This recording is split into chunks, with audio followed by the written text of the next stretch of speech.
Bonjour à tous, bienvenue dans cette émission spéciale consacrée à l'Isérois Jacques Lesage qui nous a quittés le 8 juillet 2019 à l'âge de 96 ans, laissant derrière lui une œuvre considérable.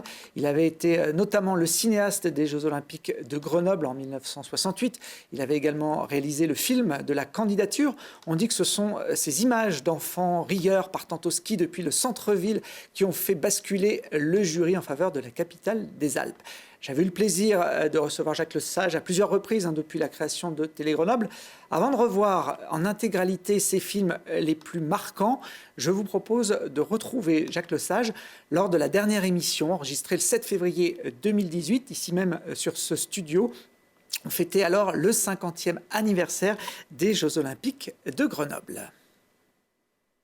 Et on la voit, cette patinoire Clémenceau avant les Jeux. Ce sont des images de Jacques Lesage, des images issues du film Grenoble, capitale alpine, oui. Qui est le film de la candidature des Jeux de Grenoble. Sans ce film, de Grenoble n'aurait peut-être pas... Mais sous un autre titre. Sous un autre titre. Vous l'aviez appelé comment à l'époque? Alors, le titre, c'était Grenoble, 3 roses, 5 anneaux. Voilà. Alors, pourquoi 3 roses? Parce que c'est le blason de la ville de Grenoble depuis les Mérovingiens, et 5 anneaux parce que c'est les anneaux olympiques. Or, vous le savez peut-être, on n'a pas le droit d'utiliser sans autorisation les anneaux olympiques. Je le sais. Ils sont très rigoureux là-dessus. Voilà, très rigoureux. Et quand on a présenté le film à Innsbruck, le générique était comme ça, quoi. On voyait, il y avait Grenoble, 5 anneaux, alors il y avait le blason, et puis derrière, il y a en surimpression les anneaux olympiques. Alors donc ça a passé parce qu'ils ont été surpris, mais ensuite, après avoir vu le film, voté pour nous, alors c'est toute une histoire, les Russes ont voté pour nous, enfin bon, il faudrait raconter ça pendant 1 heure. Ils ont dit, votre film, il faut le modifier, vous n'allez pas le diffuser comme ça, parce que vous n'avez pas encore le droit d'utiliser les anneaux olympiques. Bon, très bien. Alors, on a fait un montage sous le titre Grenoble, capitale alpine. Avec ces enfants, vous aviez mis en scène... Ça, c'est les fameux enfants qui ont... Alors, ça, c'est authentique, tout est authentique dans ce que je raconte, mais là, c'est particulièrement authentique. Bon, j'avais un très bon ami qui s'appelait André Vincent, qui était le patron de Montclair, les Doudounes. Ouais. Bon. Et qui était un grand skieur et qui était associé avec un guide très connu qui s'appelait Jules Carrel, des Deux-Alpes. Et ils avaient un magasin routière. Grand magasin, très, très grand. C'était le plus grand magasin de Grenoble, au point de vue sport à l'époque. Et ils décident de créer un nouveau club parce que, avec raison d'ailleurs, ils disaient, bon, il y a les jarrets d'acier, alors là, c'était comment dirais-je, l'élite des jarrets d'acier, vous voyez le titre du club. Il y a le CAF, évidemment, alors ça, c'était l'élite financière de Grenoble. Bon, pourquoi, on ne sait pas, mais parce qu'ils étaient tous copains, bon, voilà. Et il y avait les grimpeurs des Alpes, dont moi je faisais partie, qui étaient, alors là, au contraire, plus populaires, plus jeunes, mais pas jeunes. Et André Vincent me dit, nous, on a décidé de créer un nouveau club qui s'appellera tout bêtement le Ski Club de Grenoble, et on veut envoyer tous les gamins de 9 à 13 ans en alternance apprendre le ski au col de Porte ou à Champs-Rousse, gratuitement, dans les autocars que nous paierons. Il oubliait de dire que ça lui permettrait par la suite de vendre des skis, évidemment, puisqu'il était... Mais il avait raison. Il avait raison. Et il me dit, tu devrais aller voir ça. Moi, je dis, ça m'intéresse, tout ça. Bon. Alors, on se retrouve quai de France, là, donc, au pied du Jardin des Dauphins. Il y a tous les gamins. Là, à l'époque du film de la candidature, le sujet représente 40-42 secondes, à peu près. C'est-à-dire qu'on voit les gamins qui montent dans les autocars avec la banane jusqu'aux oreilles, d'autres ils ne savent pas tenir leur ski, ils essayent avec les skis en croix de rentrer dans les coffrets des autocars. Mais tout le monde a le sourire, tout le monde rigole. Et ça, c'est vachement important. Et donc, on filme ça. Et moi, au montage, je dis ça, c'est formidable. Ça va plaire. Bon, bref, on projette le film. À la fin du film, alors qu'il n'y a jamais aucune réaction, il y a 51 membres du CIO. Enfin, à l'époque, il y avait 51 membres, dont les 2 tiers n'étaient pas anglophones ni francophones. Donc, c'est pour ça qu'on n'avait pas fait de commentaires. Parce qu'on ne savait pas dans quelle langue le faire. On avait peur de vexer les délégations. Et par contre, on avait mis une très jolie musique qui s'appelait La Symphonie montagnarde de Vincent d'Indy, un Lyonnais, donc. Et c'est une très, très jolie musique. Et ça les a impressionnés. Le film se termine et Every Bondage se dresse.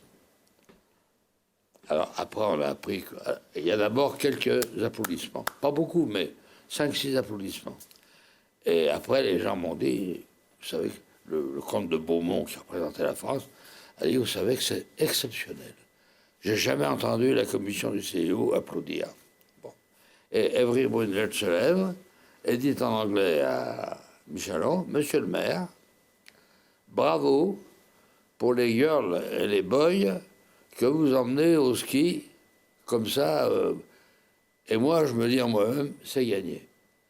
Je l'ai senti. Cette séquence-là... C'est cette séquence-là qui a imprimé, comme on dit maintenant, et c'était ça exactement. Voilà. Donc, c'était une réussite.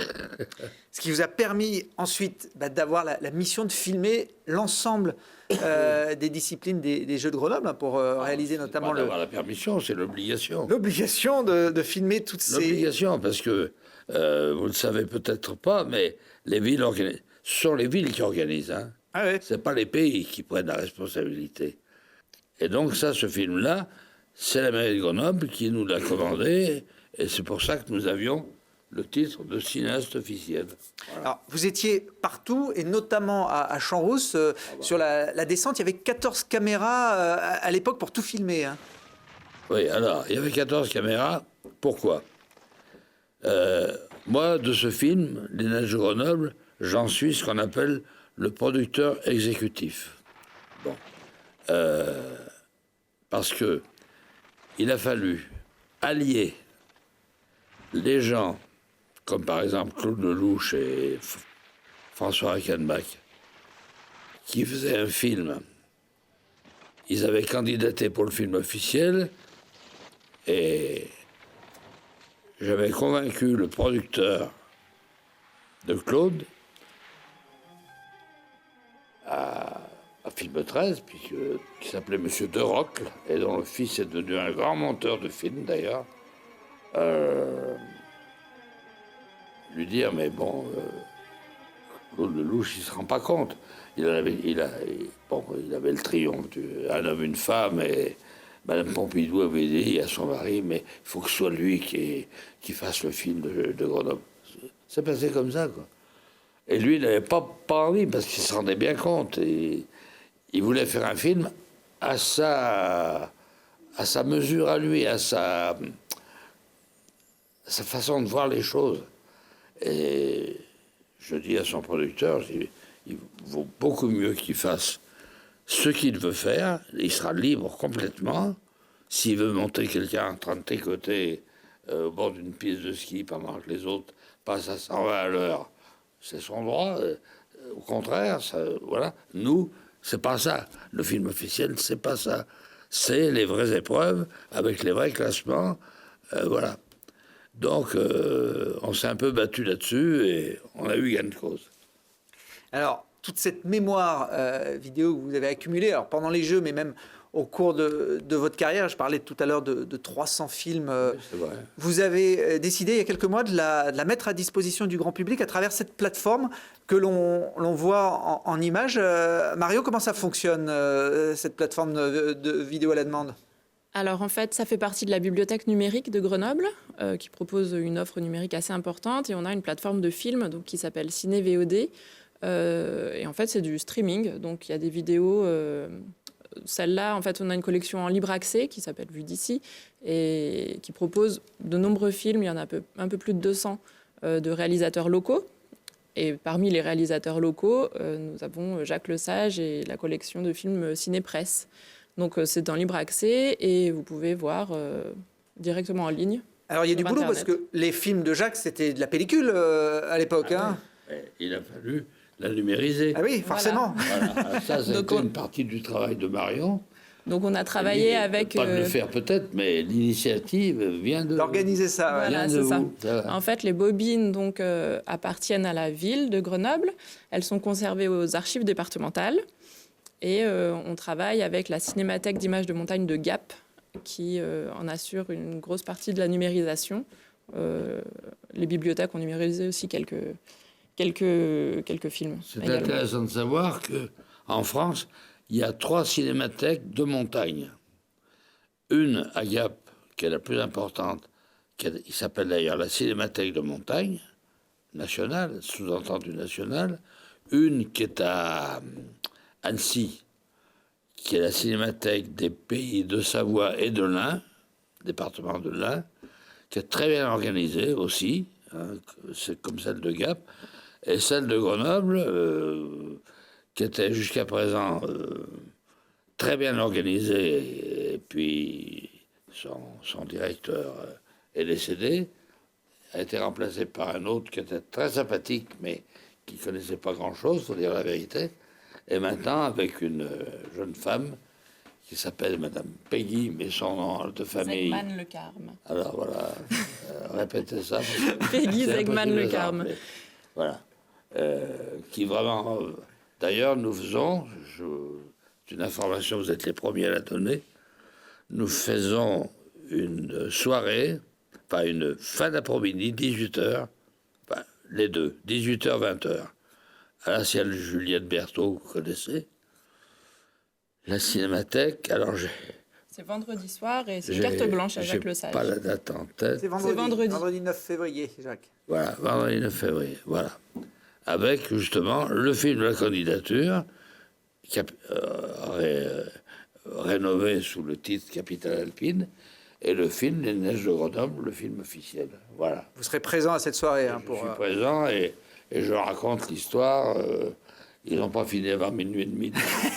Est-ce que vous l'avez compris, Jacques a beaucoup de souvenirs, mais bon, c'est aussi... C'est très intéressant, là, on est scotché, je suis scotché, moi. Hein. Je préfère peut-être avoir lui que Lelouch devant moi.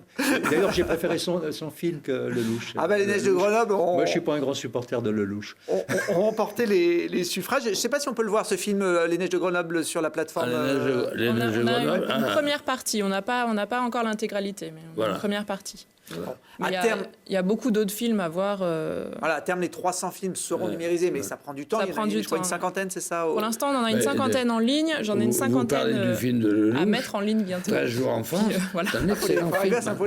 C'est pas facile. Un excellent film. Comment vous dire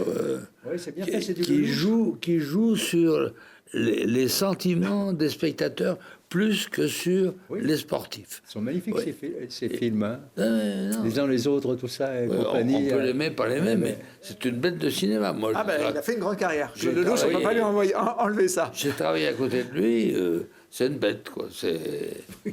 Quand il travaille, quand il fait du cinéma, il fait que du cinéma. Je précise que dans ce trésor vidéo que vous avez mis à la disposition du public, il y a évidemment tous les films en lien avec les Jeux de Grenoble avant et pendant, mais il y a aussi beaucoup d'autres films. J'ai pris des images symboliquement du premier film que vous avez réalisé, Jacques, en 1947, dans le Vercors, la reconstruction du Vercors. Hein.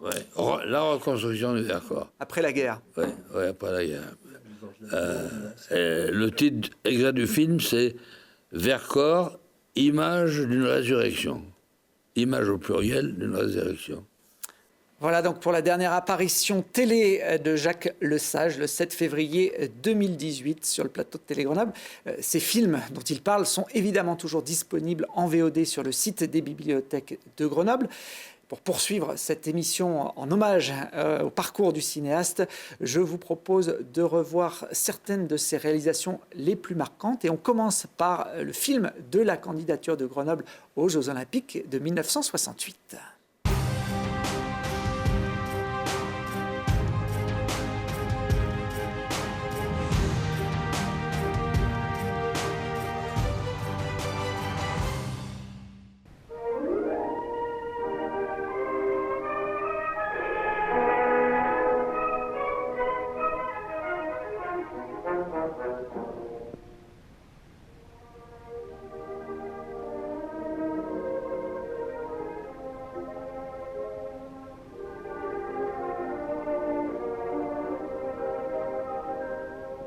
C'était en Dauphiné, il y a 35 ans. Ces quelques images insolites rappellent la vocation naturelle de la cité alpine.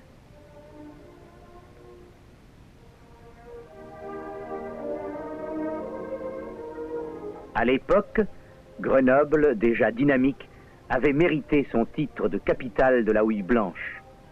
Le centre de la ville a conservé son charme désuet. Mais la rencontre du tourisme, de l'université et de l'industrie allait bouleverser les prévisions les plus hardies.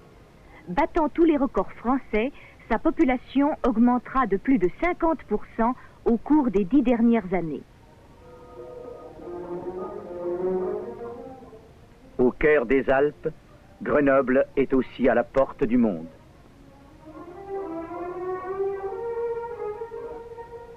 Relié à plusieurs aéroports internationaux, doté d'un aérodrome et d'un terrain d'hélicoptères, Grenoble fut le premier centre aérien de secours en montagne.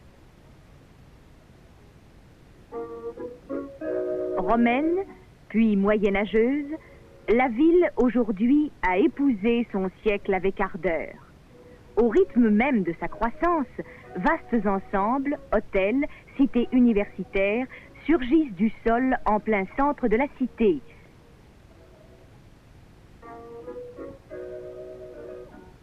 Ou dans les calmes retraites environnantes.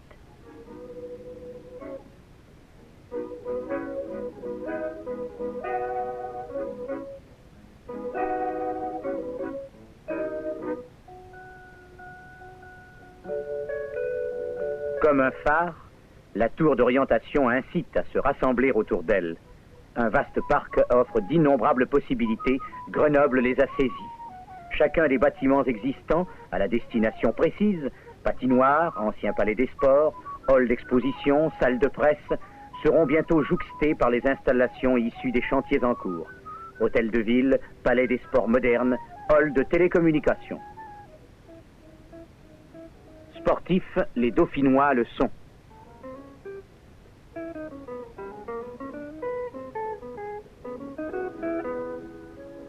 Rien ne pouvait les combler davantage que l'imposant vaisseau de cette nouvelle patinoire à la conception architecturale étonnante.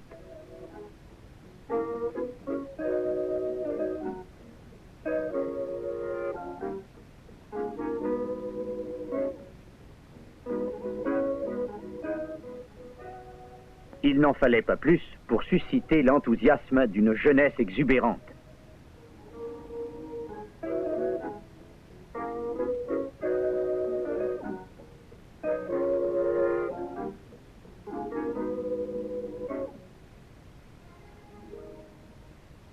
Des fruits de l'automne à la neige, il n'y a qu'un pas.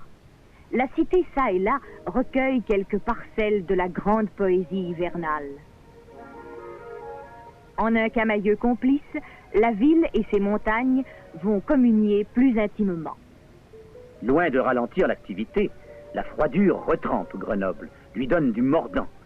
Des chantiers essayant de rattraper l'expansion à la colline inspirée des pavillons universitaires, du centre commercial à la rocade des nouveaux boulevards, par les jardins tranquilles, accédant à la vieille ville.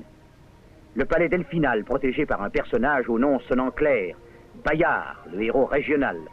Sa devise de chevalier sans peur et sans reproche est à l'image de sa région natale. Pour ses enfants, l'art n'est pas sans reproche. Mais ils ne connaissent point la peur. D'ailleurs, à 2 glissades de là, ils pourront suivre les leçons de la maîtrise et de la grâce.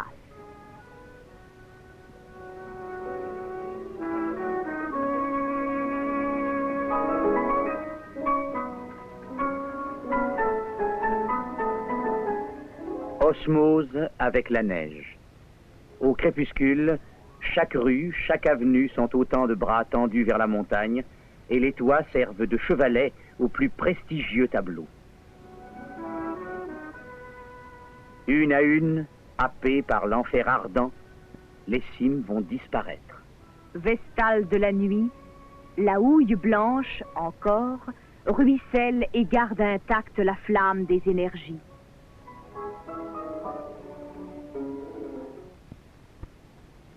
Explosion du jour. Découverte de l'Alpe. Glissant sur les rayons du soleil, atteignons avec eux les champs de neige du Dauphiné.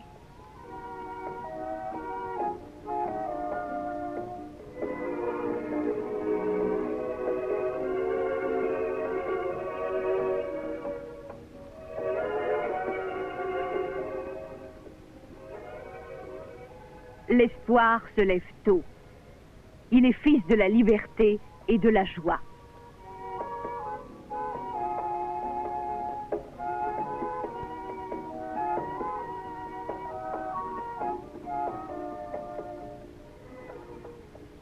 Répondons à l'appel du ski.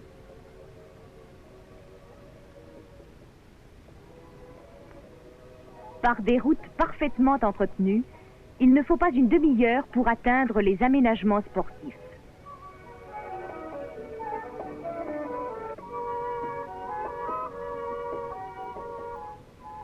Pour le plaisir des yeux, la nature hivernale déploie ses fastes.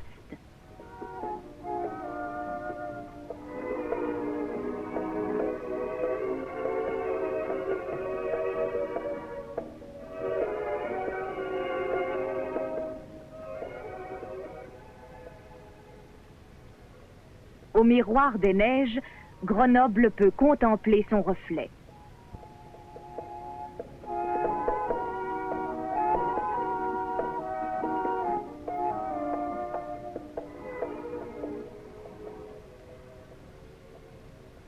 En hélicoptère ou en avion depuis la grande ville, il suffit de 3 minutes pour rallier la station de Champs-Rousse.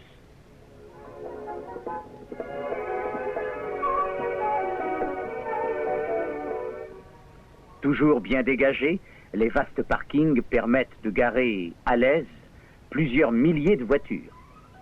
Pendant le long hiver, il y aura de quoi rassasier l'appétit de ces monstres dévorants.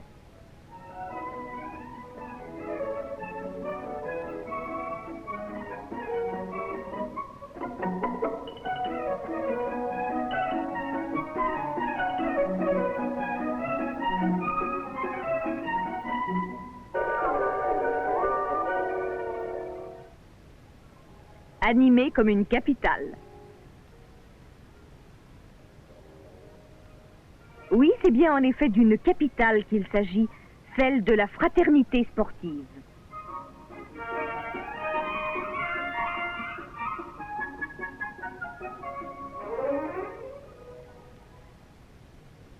Il ne faut donner aux skieurs nulle peine, même légère. Depuis bien des années, les remontées mécaniques ont tissé sur le Dauphiné une toile d'araignée dont Grenoble est le centre. Elles desservent un domaine skiable de 20 000 hectares. Les téléskis modernes assurent l'accès rapide au sommet des pistes. L'esprit d'entreprise des montagnards de l'Alpe n'a pas de limite. Cet audacieux téléphérique permet d'atteindre l'altitude de 3350 mètres.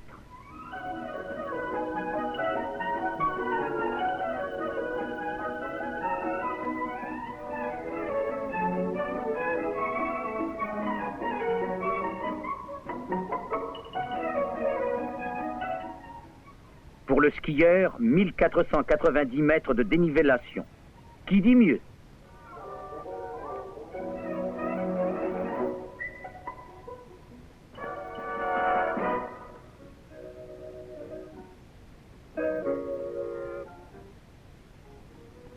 tard dans la saison, ces œufs de Pâques vous conduiront au pays des neiges éternelles.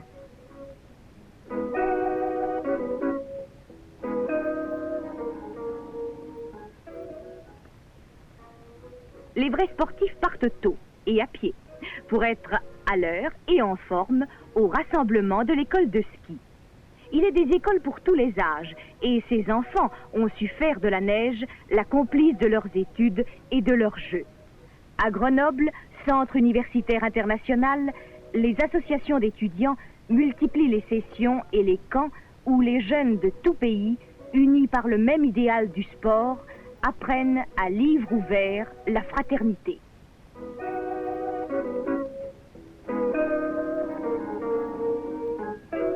Champions, skieurs moyens, débutants et âge tendre, tout le monde trouve piste à son goût. Durant la saison blanche, l'étonnante variété des versants et des altitudes comble les désirs des amateurs de poudreuses.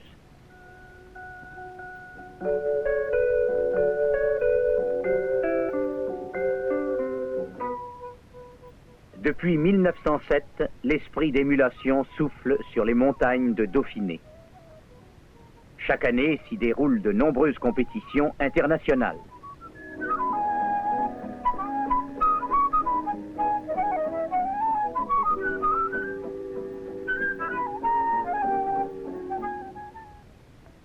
Bien que sans danger, les pistes comportent des difficultés techniques.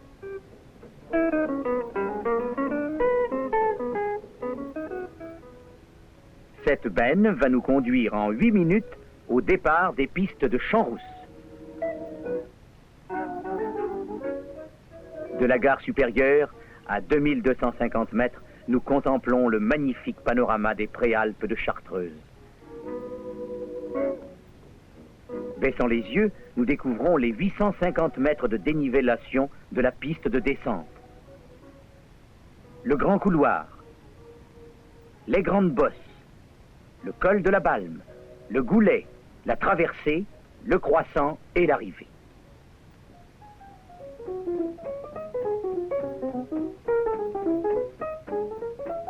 Voici maintenant la réalité.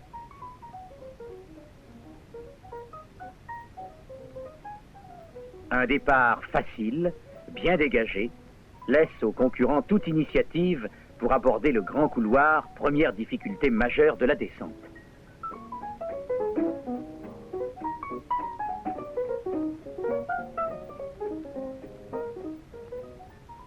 Passage en forêt, grande bosse, mettent ensuite à rude épreuve la technique du skieur.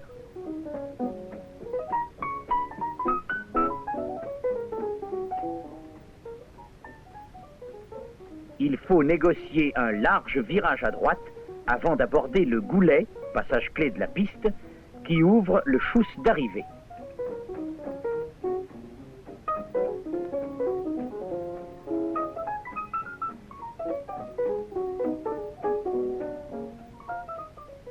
Du même point culminant, à l'ouest de la piste de descente, se développe la piste rouge, aux multiples possibilités, bien propre à exciter l'imagination d'un traceur de slalom géant.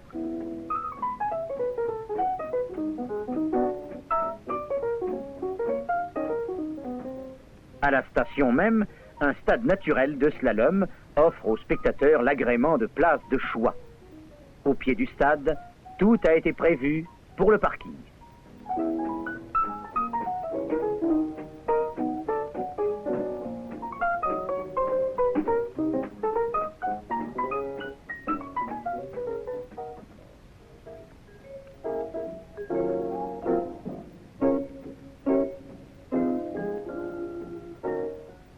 Après l'effort, après l'enthousiasme, c'est l'ambiance confortable des multiples hôtels. Des immeubles de grand standing, des pensions, des chalets.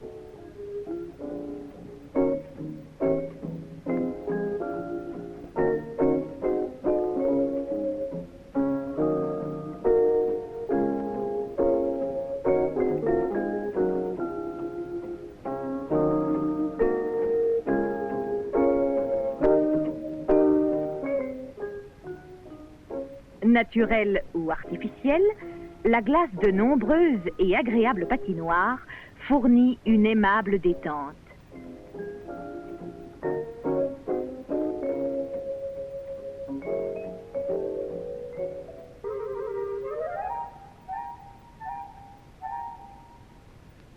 Et maintenant, si nous allions en pays nordique? D'accord. De Villard-de-Lans, quelques kilomètres seulement pour atteindre Autran. Cette très large vallée, bordée de chaînes de montagnes parallèles de faible hauteur, présente toujours un enneigement exceptionnel pour son altitude idéale, 1050 mètres.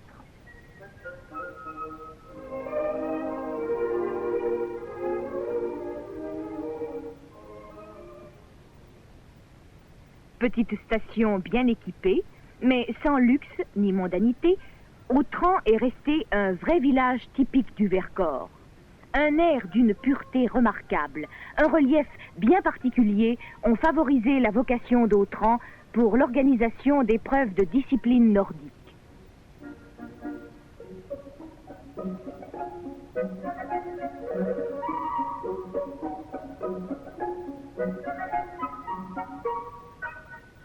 Départ, arrivée, passages sont combinés facilement grâce à de vastes espaces découverts dont l'aménagement ne pose aucun problème.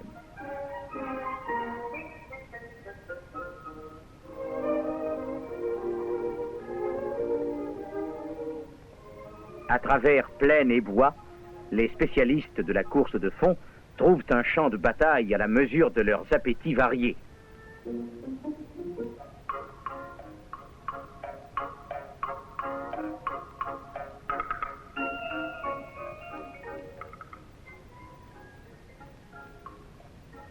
Et les sauteurs s'en donnent à cœur joie sur les deux tremplins du plateau.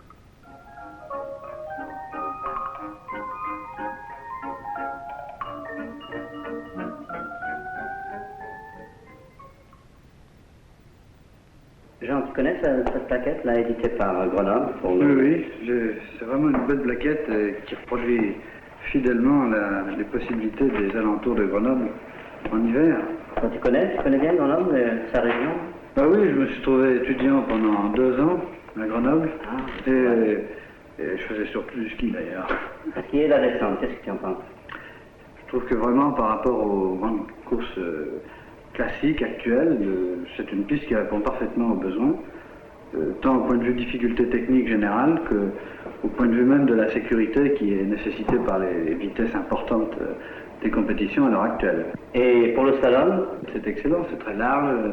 Oui. Et pour ce qui est du spectacle, c'est également pas mal. Parce oui, on voit le du haut jusqu'en bas. On voit du haut en bas, ça me paraît aussi important. Pour ce qui est du fond, je connais un peu la région de Villard-de-Lans, c'est tout à fait ce qu'il faut, tu vois, c'est des pentes très douces, avec des vallonnements, il y a des kilomètres et des kilomètres de vallonnement, l'enneigement est bon aussi. Oui, c'est un haut plateau, quoi. Oui.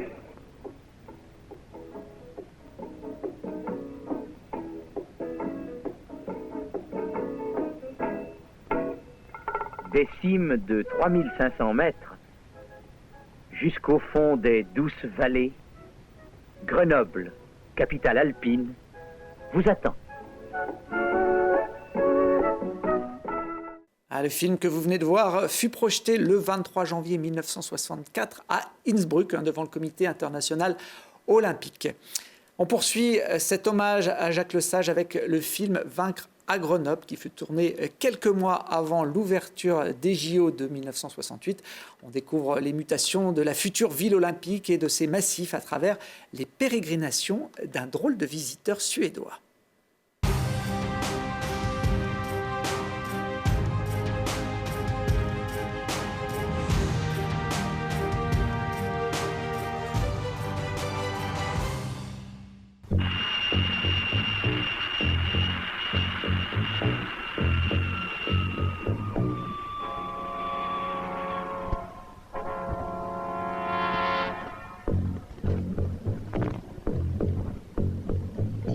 Voici votre avion pour Grenoble.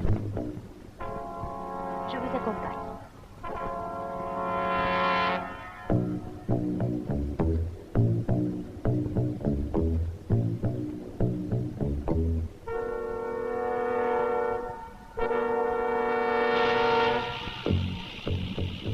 La neige. C'est vrai, on ne peut pas séparer la neige de Grenoble.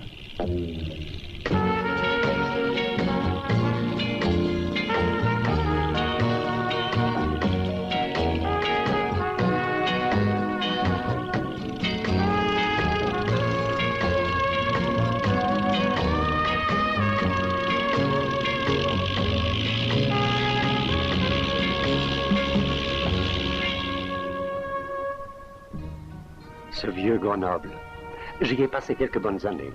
Ah oui, c'était le temps de ma jeunesse.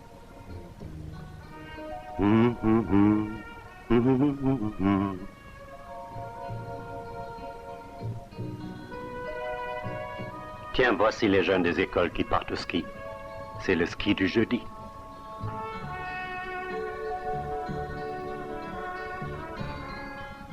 Salut lion, salut serpent. Symbole d'un combat inégal que même les dauphins de France ne purent juger en leur palais de justice.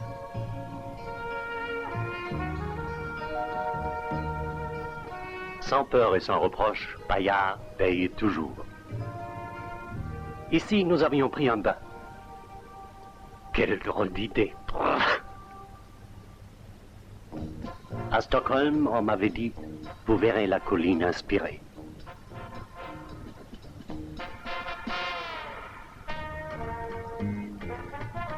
Oui, il semble bien que tous ces vieux toits n'existent encore que pour m'aider à rajeunir.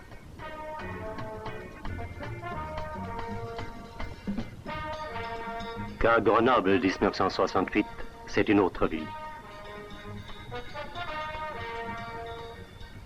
Une vraie capitale au cœur des Alpes. 300 000 citoyens, parmi lesquels mes copains des années 50. Des étudiants de l'Institut d'ingénieurs, et parmi eux, mon ami Jean. Voyons, la dernière lettre de Jean me donnait comme adresse Tour de l'île Verte. Ah, je vois très bien où c'est. Il faut prendre le chemin de la vieille faculté de droit. J'en ai des souvenirs ici. C'est étrange comme l'atmosphère de cette ville m'est familière. Voyons, 8, 10, 12, 16, 18, 20, 22, 24, 28 étages. Oh là là, pourvu que les ascenseurs marchent et que Jean soit chez lui ce soir.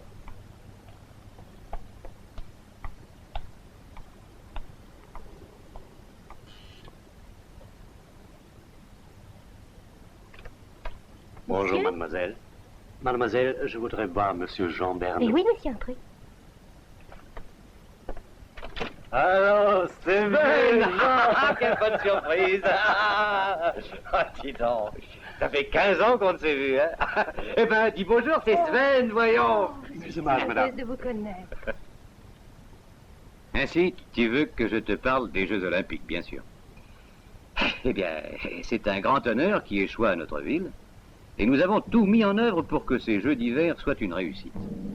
Oh, naturellement, nous avons dû nous livrer à des travaux dignes d'Hercule, car tu imagines facilement tout ce qu'il a fallu faire pour transformer nos honorables stations de week-end en de grandes stations internationales dignes d'accueillir nos hôtes.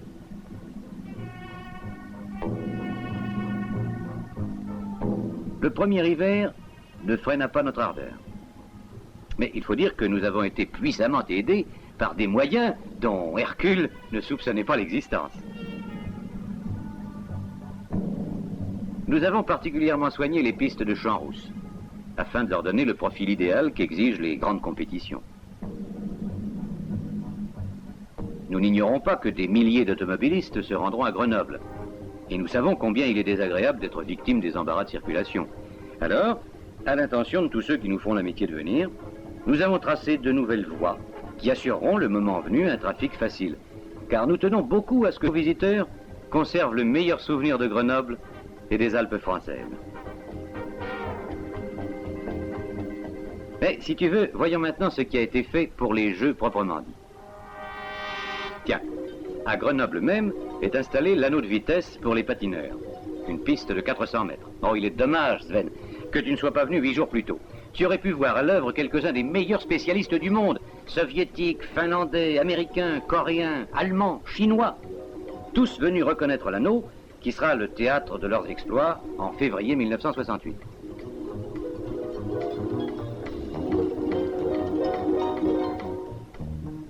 Les épreuves de bobsleigh auront lieu dans les montagnes de l'Oisan. Tu connais le site, Sven, il est unique. C'est pourquoi les spécialistes se sont efforcés d'y intégrer l'armature de la piste internationale de bob sans dénaturer le paysage. Et je crois qu'ils y sont parvenus. Ça sera maintenant aux concurrents de se partager les centièmes de seconde. Te souviens-tu de Saint-Nizier, Sven? Eh bien, c'est là l'emplacement du grand tremplin de 90 mètres. Celui de 70 mètres étant situé à Autran. Ce n'est pas à un Scandinave comme toi que je vanterai les trésors d'ingéniosité qu'il a fallu déployer pour obtenir une précision parfaite dans l'exécution d'un projet aussi délicat. Nous redoutions beaucoup un arrêt des travaux dû aux rigueurs de l'hiver, une erreur dans l'appréciation des courbes. Eh bien, je peux te dire qu'il n'en a rien été et que ce gigantesque travail de patience qui a duré 2 ans est sans défaut. Et puis maintenant, ça y est, on a effectué l'hiver dernier la mise en neige des tremplins et la mise en glace des pistes de bob et de luge. Et finalement, elles sont là comme si elles avaient toujours fait partie du paysage.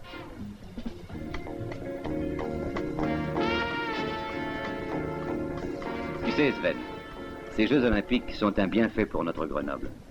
Tiens, par exemple, dans la périphérie de la ville, on a tout bouleversé.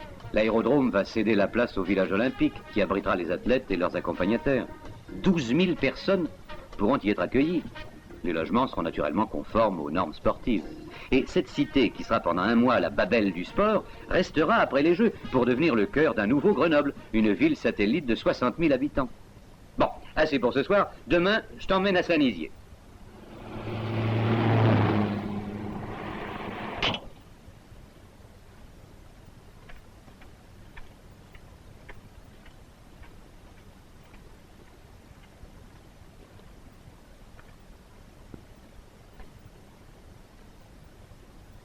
Est-ce que tu imagines, mon vieux Sven, ce que sera le concours olympique de saut dans cet amphithéâtre naturel de Saint-Nizier, avec plus de 35 000 spectateurs? Oh oui, je vois très bien. Chez nous, en Suède, nous nous passionnons pour cette discipline. Ah oui, je sais.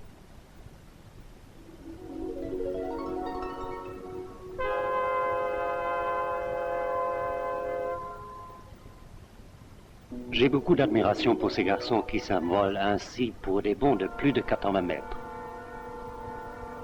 Je voudrais bien pouvoir en faire autant.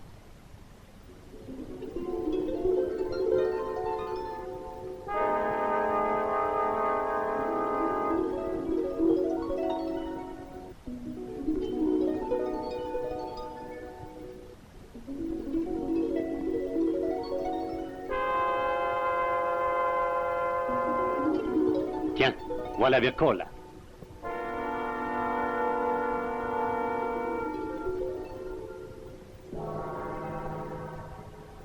Ah, quel style! C'est Kankonen, le Finlandais. Et celui-là, c'est Olafsson, le Norvégien. Ce n'est pas le tout de sauter loin. Encore faut-il le faire élégamment, comme un oiseau. Det ska à la vette. Oui, bah, excuse-moi de t'arracher à ta rêverie, Sven, mais si nous voulons aller à Villard-de-Lans, hein? Ici, c'est le domaine de la luge. Les Allemands et les Autrichiens y excellent. L'ennui, c'est que cela se passe à l'ombre et qu'il n'y fait pas très chaud.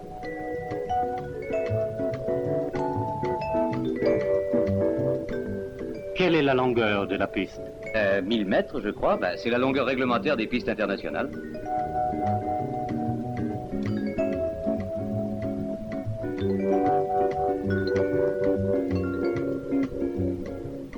C'est un sport étrange. Tu aimerais en faire, Jean? Bah, pourquoi pas, si on me poussait. Mais est-ce que j'arriverai jusqu'en bas? Oh, à tout prendre? Ah oui, je trouve tout cela très impressionnant. La préparation de la piste, les engins, les bobeurs, et pour tout dire, cette ambiance qui rappelle un peu celle des courses d'automobile. Mais quand as-tu vu cela? Il y a 15 jours, à l'Alpe d'Huez.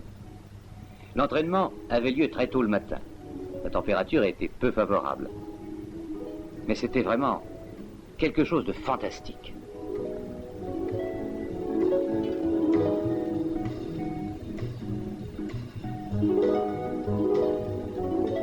J'aimerais bien assister à cette épreuve en février. Mais si je pouvais voir maintenant les courses de fond. Ah mon Dieu, il se fait tard si tu veux voir les courses de fond. Tiens, ben voilà justement ce qu'il te faut. Vous allez à Autran. À Autran? Vous m'amenez. Montez.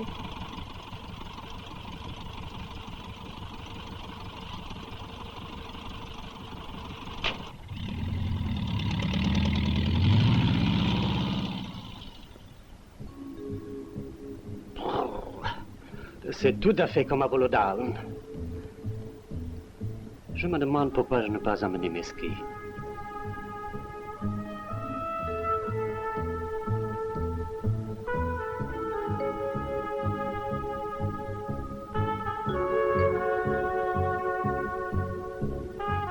Oh, quelle empoignade! Mes compatriotes sont sur leur terrain favori. J'espère qu'ils vont gagner. Quand je pense à ceux qui prétendent qu'il faut moins d'audace pour faire du ski de fond que pour le ski alpin.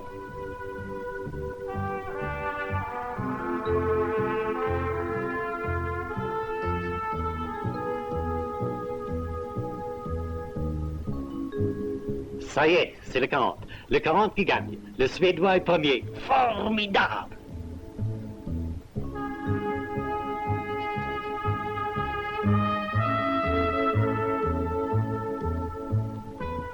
Voici les dames maintenant. Les représentantes de l'Est de l'Europe sont très fortes.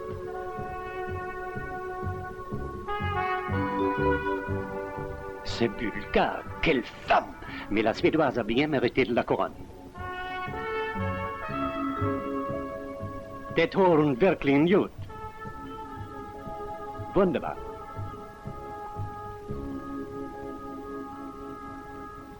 C'était comme dans un rêve. Et les gens me faisaient voir des merveilles.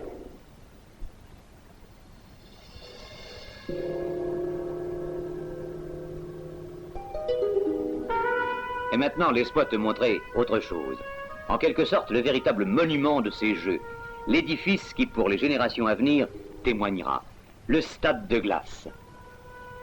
D'une architecture hardie, il pourra accueillir près de 12 000 spectateurs autour d'une piste de 1800 mètres carrés. C'est ici que se dérouleront les épreuves de patinage artistique.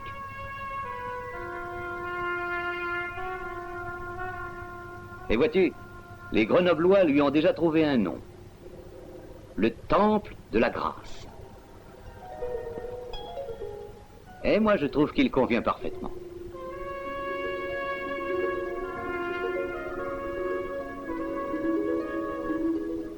Un voile de béton perché à 50 mètres du sol et qui se soulèvera bientôt sous les ovations d'un public enthousiaste. C'était le stade de glace. Oui, mon rêve. Un rêve conforme à la réalité. Et je commençais à croire que...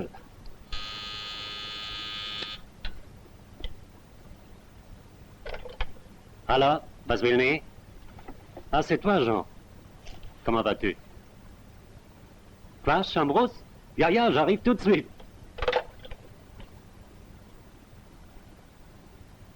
Ici, à Champs-Rousse, c'est Jean-Claude Killy qui s'élance maintenant du haut des 2252 mètres du lançoir de la Croix. C'est une descente fantastique. Le champion français qui collectionne les victoires cette saison va donner ici le meilleur de lui-même.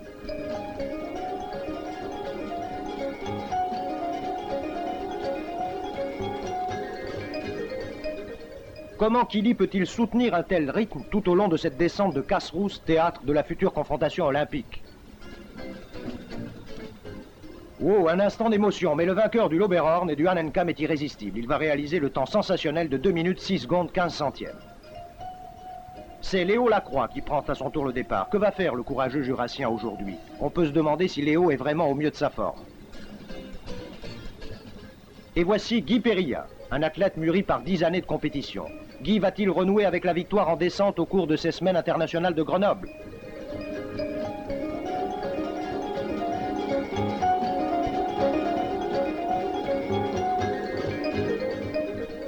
Le voici après les bosses du coq. Sans se désunir, Périlla va réaliser une très belle performance en 2 minutes et 9 secondes. Mais il sera néanmoins battu par 3 étrangers, les Italiens Mussner et Malknecht et l'Allemand Riedel.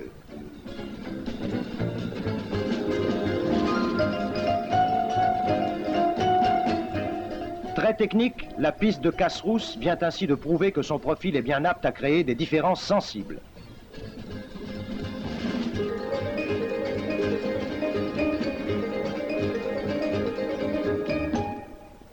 Fatigués mais heureux, les champions en ont terminé. Et le soleil fait maintenant son apparition sur le stade de slalom de Champs-Rousse. C'est maintenant le tour des dames, sous les applaudissements d'une foule de connaisseurs. La Britannique Gina Hathorn effectue un parcours remarquable en 54,93, ce qui permet de mesurer les progrès accomplis par l'équipe anglaise de ski. Et puis c'est Annie Famose.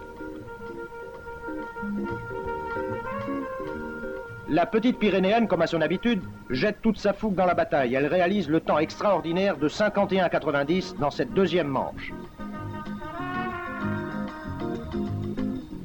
Au classement général, alors qu'Isabelle Mir, qui achève ici son parcours, sera disqualifiée, c'est la jeune Florence Steurer qui va l'emporter. C'est très gentil de la part des gens de vouloir me faire essayer des pistes olympiques, mais je ne suis pas très rassuré. Tu vois, d'ici, on peut voir tout le Vercors et la Chartreuse. Attention! Partez!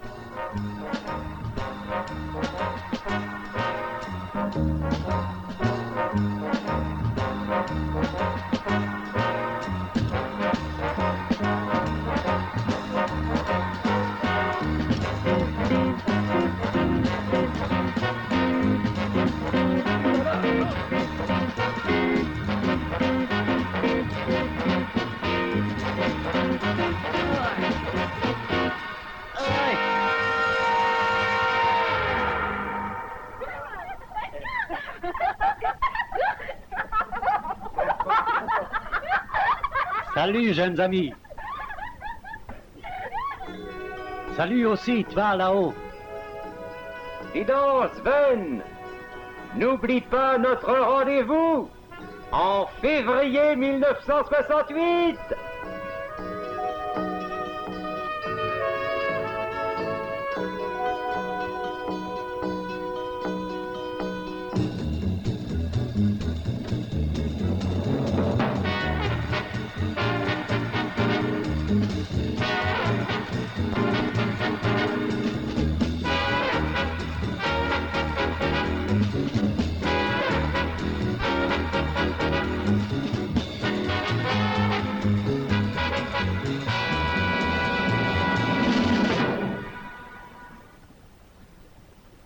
Et pour finir cette émission en hommage au cinéaste isérois Jacques Lesage, disparu le 8 juillet 2019 à l'âge de 96 ans, je vous propose de remonter 4 ans avant les JO de Grenoble, en 1964, à Innsbruck, théâtre de la 10e Olympiade d'hiver, qui n'avait pas échappé à la caméra de l'Isérois, un film d'une autre époque.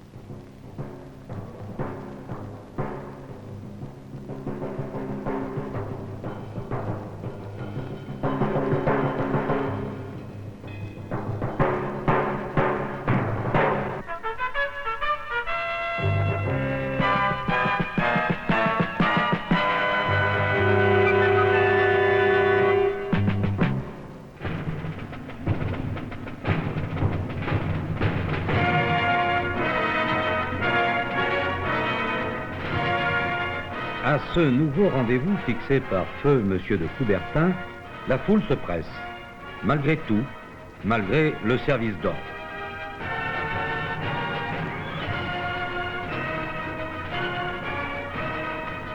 La délégation la plus nombreuse, celle de l'Union soviétique, bien sûr. Heureusement, on les a laissés entrer, eux.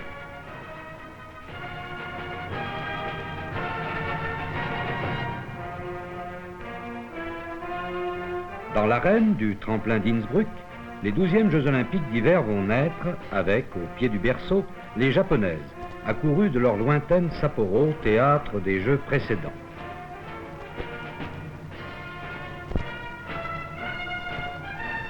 Quelle responsabilité pour cet athlète. Et s'il venait à chuter avec la flamme venue de Grèce? Et quelle déception si le feu sacré refusait de s'élancer vers le ciel.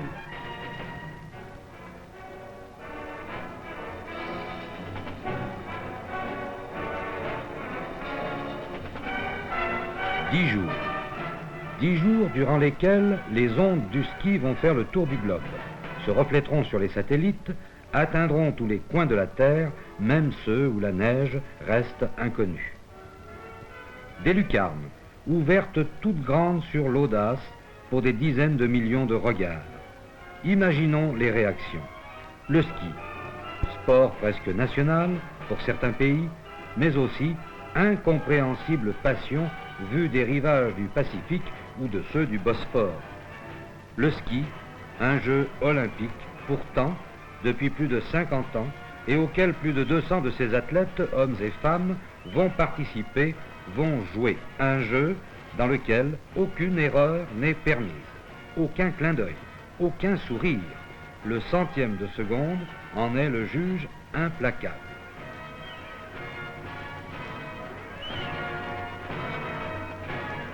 Quelques 20 médailles récompenseront les meilleurs de ces disciplines alpines.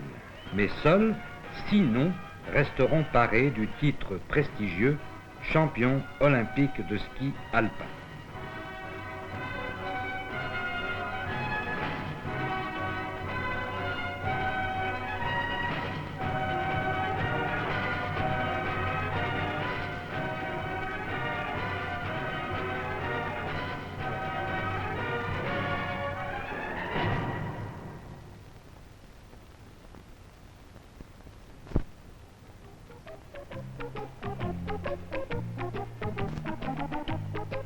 Le cadre, l'Autriche des sports d'hiver, pays tout dévoué au tourisme.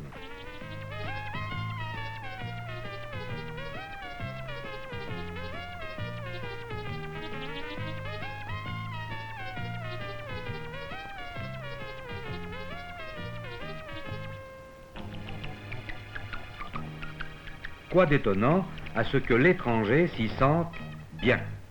On peut séjourner à Innsbruck en février 1976 et se douter, simplement se douter qu'il se passe quelque chose là-haut sur la montagne. Là-haut, sur le Patscherkofel, les descendeurs s'entraînent.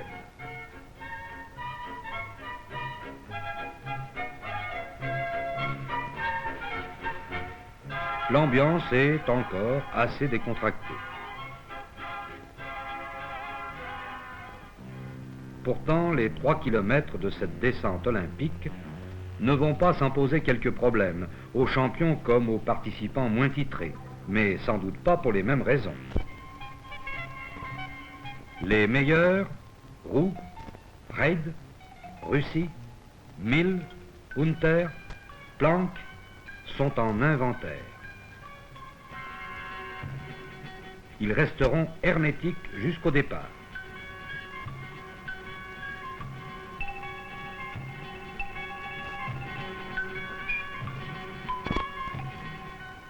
Un regard connaisseur, Karl Schranz. Lui, il sait. Un sourire forcé, Franz. À 12h15, Klammer sera dans la tanière, sentant monter en lui la masse critique dont l'explosion le délivrera de ses doutes.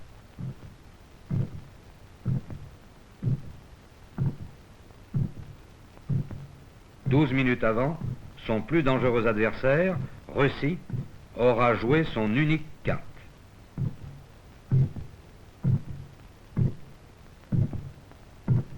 D'autres essaieront de tromper leurs nerfs, contractés par des gestes anodins.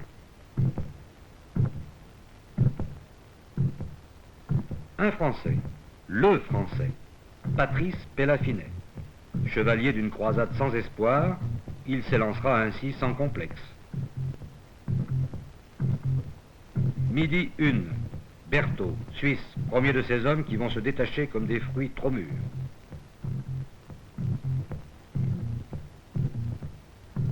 Eberhard, fougueux espoir autrichien, et son compatriote Steiner, jeune loup prêt à s'entre-dévorer. Un sursis pour le premier,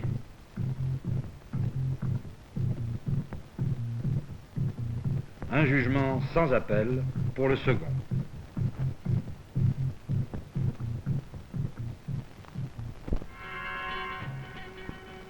5 février 1976, 11 h du matin, en haut du promontoire de 870 mètres qui domine la vallée de l'Inn.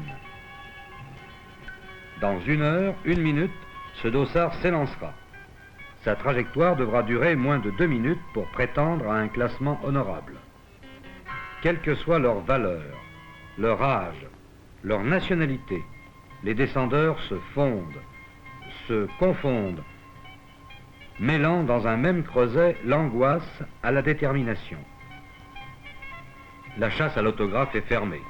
Sur l'écran, Bernard Russi, champion du monde en 70 à Val Gardena, champion olympique en 72 à Sapporo. Bernard est certainement l'un des plus beaux skieurs appelés à rester dans les annales de ce sport. Meilleur temps intermédiaire, 1:13:05, mais trop à gauche à la grande cassure.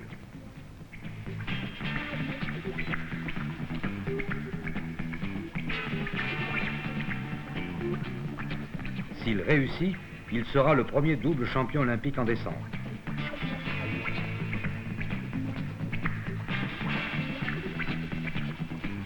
Bernard Russi, 1 minute 46 secondes, 6 centièmes.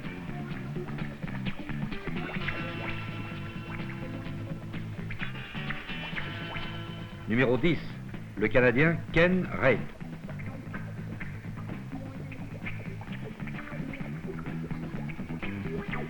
Peu de technique, des skis en liberté, un coefficient acrobatique excellent, une motivation certaine.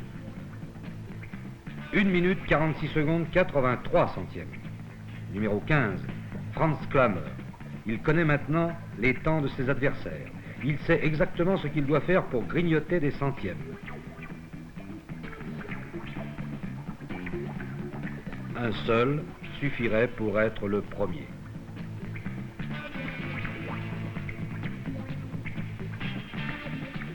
Klammer descend. Un silence impressionnant. Une vraie cathédrale où 80 000 Autrichiens sont en prière.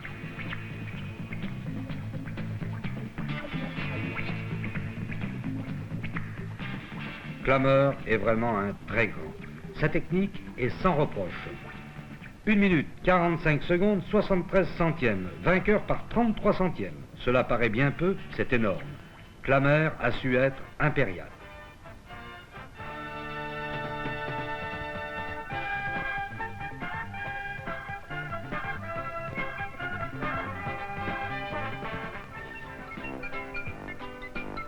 Longtemps discipline hybride, le slalom géant a conquis ses lettres de noblesse. Les pentes atteignent parfois des raideurs effarantes. Rendez-vous au plus haut niveau. Gustavo Töni, tenant du titre. Stenmark, le Suédois volant.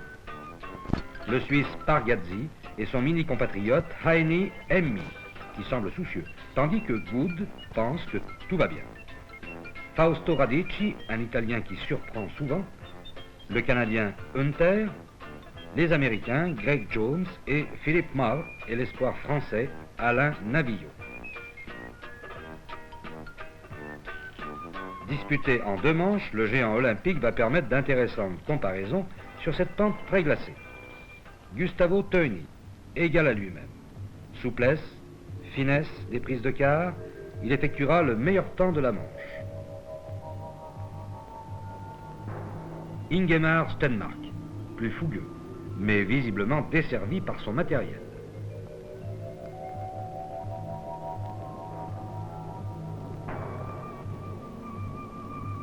Claude Perrault, France. Un style certain, mais manque de vitesse dans l'exécution.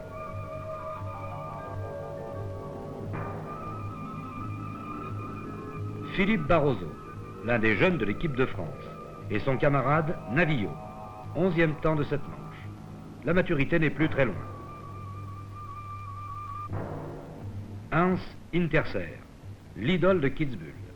Un joli ski de démonstration, un peu trop loin des portes pour accéder au titre olympique. Emmi, un bon spécialiste. Son centre de gravité très bas lui donne un équilibre remarquable au passage d'un ski sur l'autre. 3e temps de la manche. Ernst Good réussit là le meilleur passage, offensif, une sûreté peu commune, la bonne glisse légendaire des Suisses, et le voilà deuxième. Quant au Norvégien Hacker, l'un des favoris, que peut-il faire avec un seul ski? Le lendemain, Good sent l'or à sa portée. Il part comme un boulet. Teuni, méconnaissable, ne pourra résister à l'attaque, que va aussi lui porter Stenmark, ayant retrouvé tous ses moyens pour établir le record de cette manche. Intercer voudrait aussi prouver sa vraie valeur. Il échouera à la 14e place. Philippe Marre, étonnant 4e, va tout faire pour conquérir le bronze. Et puis le numéro 5, 1,60 m, natif des Grisons, maçon de son état, Heini Emmi, le petit Suisse qui n'a pas peur des grands, ski, 2,12 m.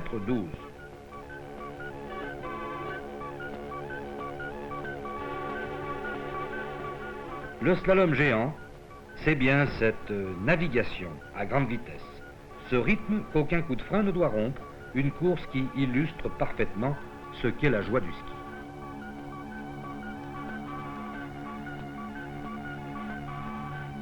Une minute, 41 secondes, 56 centièmes pour Emmi.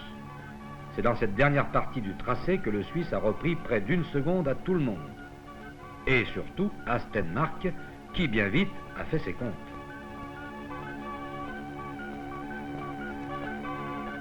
Teuni s'est repris sur la fin du parcours, mais trop tard.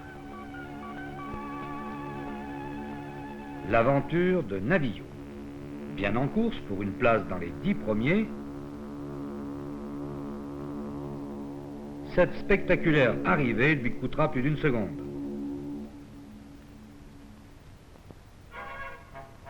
Déception française. Le mini-vainqueur est étroitement surveillé, et s'il venait à disparaître?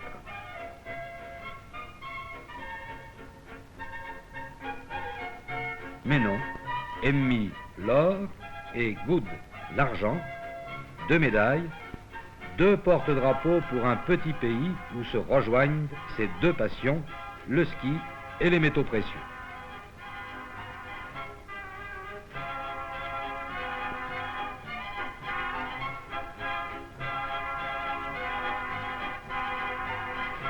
Enfin, le sourire chez les équipiers de France, pour faire plaisir à Cécile Prince, une ancienne de l'équipe d'Innsbruck 1964. Une trilogie qui commence, celle des épreuves féminines. À pied, à cheval, mais pas en voiture, l'on peut gagner les bords de cette magnifique piste de descente de la Litzum.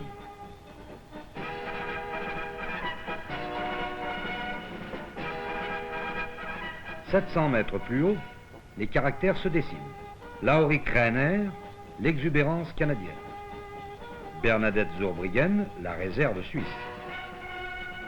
Monika Kasserer, l'Autriche, gracieuse. Betsy Clifford, l'espoir d'arriver en bas. Jacqueline Rouvier, modestie et gentillesse. Marie-Thérèse Nadig, tenante du titre, une jeune fille de poids. Piste de 2 km 500, avec une seule vraie difficulté. À l'entraînement, certaines skieuses enviaient ceux qui, au moins, avaient un parachute.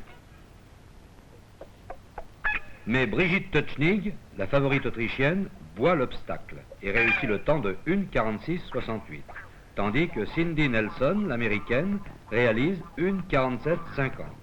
Daniel de Bernard, avec 1,48,48, va s'assurer de la 5e place.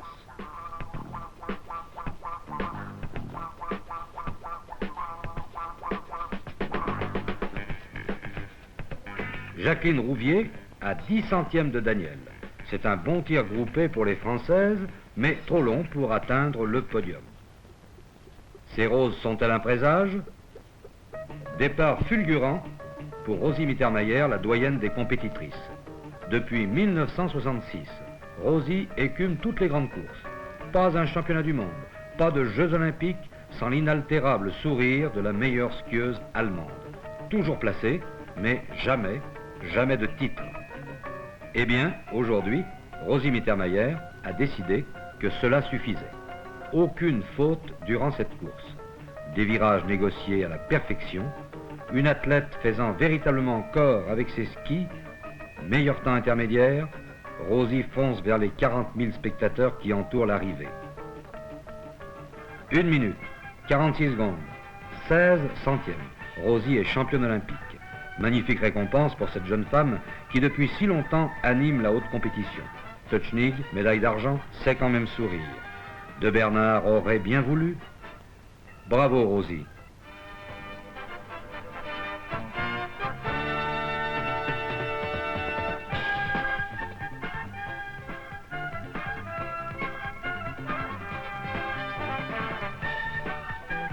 « 5 000, 10 000, 15 000 Bavarois ont décidé de venir supporter leur poule aux œufs d'or, Rosie. C'est dire si mademoiselle Mittermeier est motivée quand elle prend le départ du slalom géant avec le dossard numéro 4. Pourtant, à l'arrivée, les journalistes entourent déjà le numéro 1, Kathi Kraener. Certes, on l'a vu partir, mais personne ne s'est occupé de son parcours. Jusqu'à l'annonce de son temps, 1 minute 29 secondes 13 centièmes. Au contraire, toutes les caméras sont braquées sur l'arrivée de Rosie Mittermeier. Battue de 12 centièmes, la médaille d'argent en consolation. La Suissesse Lise-Marie Morero, les Françaises Patricia Emonet puis Danielle de Bernard, l'Autrichienne Monika Kasserer et encore la Française Jacqueline Rouvier se retrouveront également battues, également pas contentes,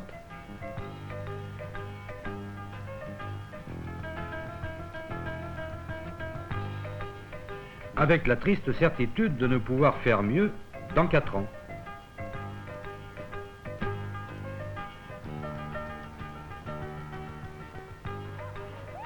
Une bonne fille de l'Ontario, Kathi Kraener, offre un titre olympique aux cousins canadiens. Médaille de bronze de Bernard Daniel, décidément une valeur sûre. Les pires conditions pour un spécial, mais le vrai champion sait s'affirmer quels que soient les éléments extérieurs. Rosie Mittermeier, encore elle, toujours elle, la leçon de ski agressif dans la forêt de piquets enneigés. Qu'importe la pente excessive, qu'importe la visibilité médiocre, la glace traîtresse sous la mince couche de neige fraîche, quand on a décidé d'être la meilleure et surtout possède les moyens à la hauteur de ses ambitions.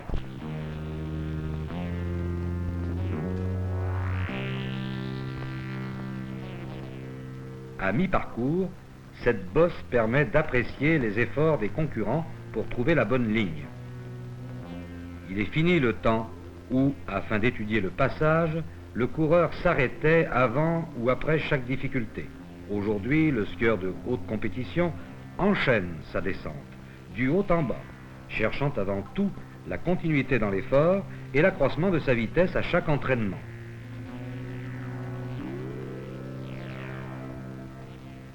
C'est une mise à l'épreuve journalière qui devra atteindre son maximum à l'heure de la course.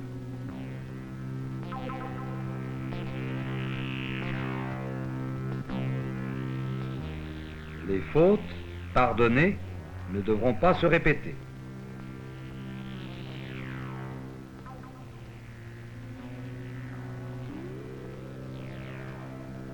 Mais parfois, cette faute devient une erreur, qui, elle, ne pardonne pas. Werner Griessmann, l'un des meilleurs équipiers d'Autriche, en prend conscience.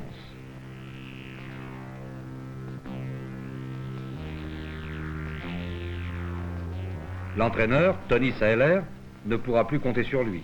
Ce sera aussi, peut-être, la chance donnée à un jeune coureur.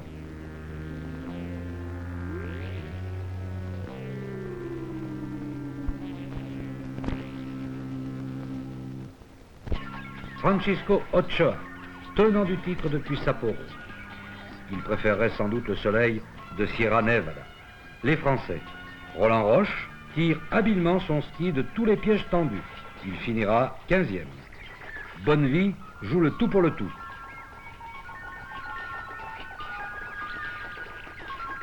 Ou ça passe, ou ça casse.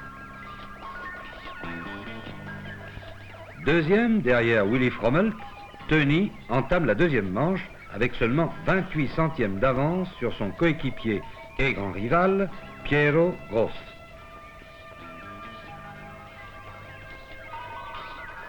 Piero, lui, se catapulte littéralement. Si quelqu'un sent aujourd'hui la victoire à sa portée, c'est bien le bûcheron piémontais. Son doping, il le prend tous les soirs en compagnie de son entraîneur Mario Cotte. Excellent chrono qui deviendra le temps de la première manche. Dans les rangs ennemis, c'est la débâcle. Morero puis Caserer vont au tapis. Nadig, slalom, à côté des portes. Patricia et Monet, 5e temps de la manche, semblent bien partis pour s'incorporer au tiercé.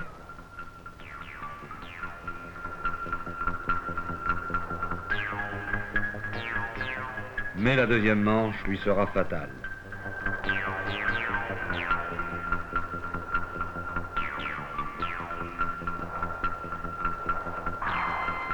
Quant à Fabienne Serra, championne du monde, une chute sérieuse lui permet de faire connaissance avec la technique assez spéciale des secouristes tyroliens.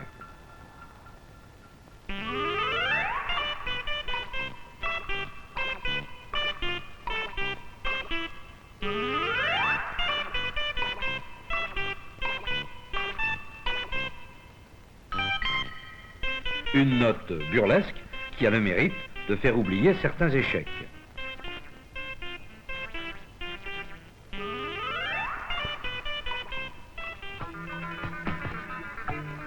Daniel de Bernard sauve encore une fois l'honneur de l'équipe de France à 9 centièmes de Mittermeier. Les coéquipières de Rosy, Christa Zeckmeister, se montrent très moyennes. Par contre, la toute jeune Pamela Baer réussit le meilleur temps devant Rosy. Baer, Mittermeier, de Bernard, Giordani, toutes dans la même seconde. La lutte va être serrée. Le public autrichien, privé de vedette, a reporté son enthousiasme sur Rosy l'Allemande. Déconcentrée ou trop nerveuse, Pamela Baer n'est que l'ombre d'elle-même dans cette seconde manche.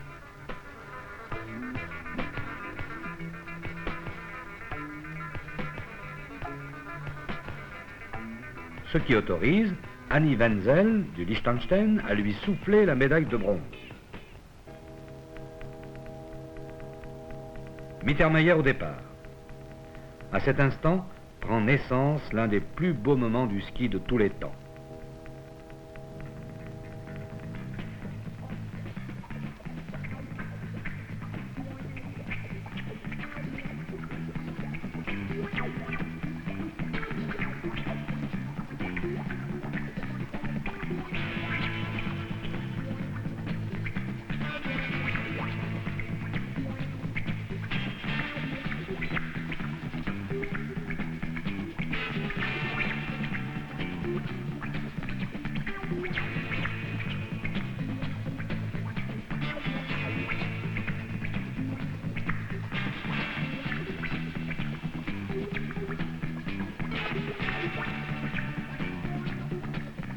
Fantastique. 43 secondes, 77 centièmes. Rosy a terminé sa démonstration. 3 médailles. 2 d'or, 1 d'argent. Rosy Mittermeier a réussi à se créer une légende. Claudia Giordani reste la clé du problème pour de Bernard. 1 centième de seconde les a séparés sur le premier tracé. L'Italienne réussit le meilleur slalom de sa carrière, 44 secondes juste, ce qu'il fallait faire pour conquérir la médaille d'argent et devenir la demoiselle d'honneur de la grande dame du ski.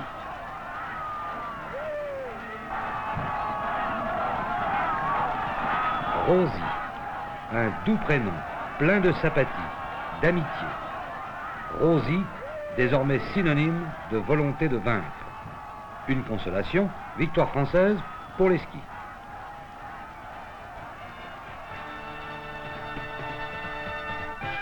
Le ski, un jeu olympique certes. Le bonheur pour ceux qui réalisent l'exploit.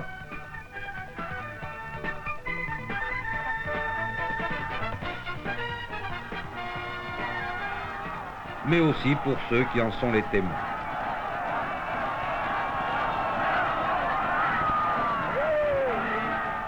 Christine et Marielle Guachel s'en souviennent encore 12 ans après.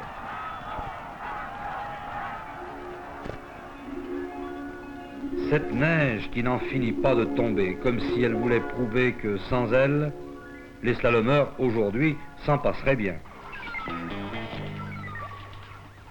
Ingemar Stenmark n'a plus que cette épreuve pour essayer d'être champion olympique. La partie semble mal engagée pour le Suédois.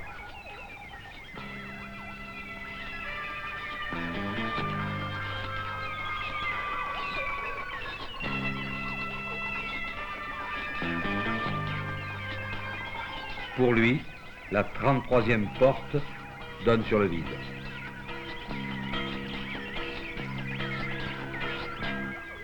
L'Américain Bruce.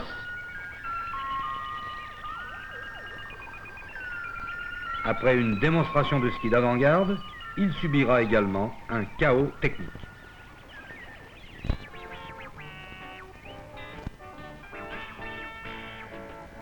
Piero Gross va faire bonne mesure dans sa rage de vaincre. Il ne grignote pas les centièmes, il les dévore. C'est un lion.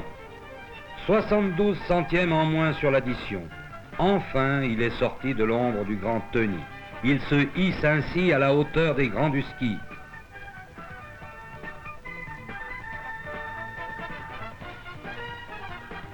Piero Gross, champion olympique. Et si c'était un rêve? Et que ce jeu olympique n'ait pas existé?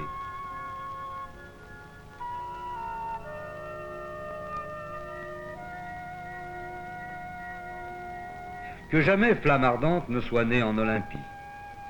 Qu'aucun porteur ne soit parti des flancs de l'Olympe pour éclairer notre monde et lui montrer le chemin vers la loyauté, vers l'espoir.